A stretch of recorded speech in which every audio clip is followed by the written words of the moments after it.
It's a pleasure to finally meet you in person and to be here. When I was researching, as I do for all my guests, I can listen to interviews, I'll read articles. You haven't done a lot of interviews. You don't talk so much about things publicly. I was wondering, why did you feel now was the right time and this was the right platform? You've got something special in all the different interviews you do. I think you get out the best out of the people, and it's something very special. Of course, we do lots of interviews, but they are mostly based on our racing career, of course, which I'm very happy to speak of and about all the time. But it's good also to get to know the person behind the steering wheel. In our case, we always have a helmet as well, so it's difficult to put a face on the name sometimes.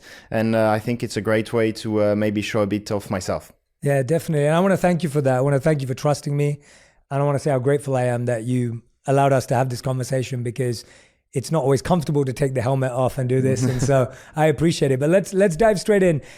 I want to ask you, what would you have been if you weren't a race car driver?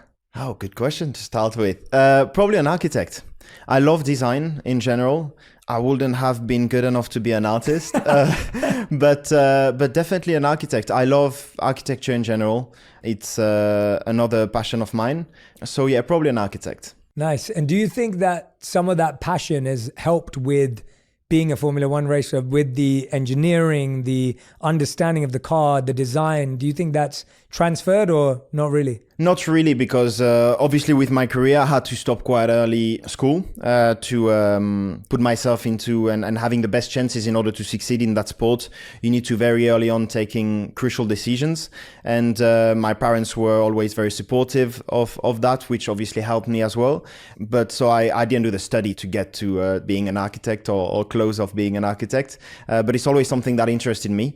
So no, it did not help my racing career, but it's definitely something that I would like to look at once my career is done, to maybe be able to do something there. Don't speak too soon. We don't need you. You've got many years ahead of you, so we'll put that out into the far future.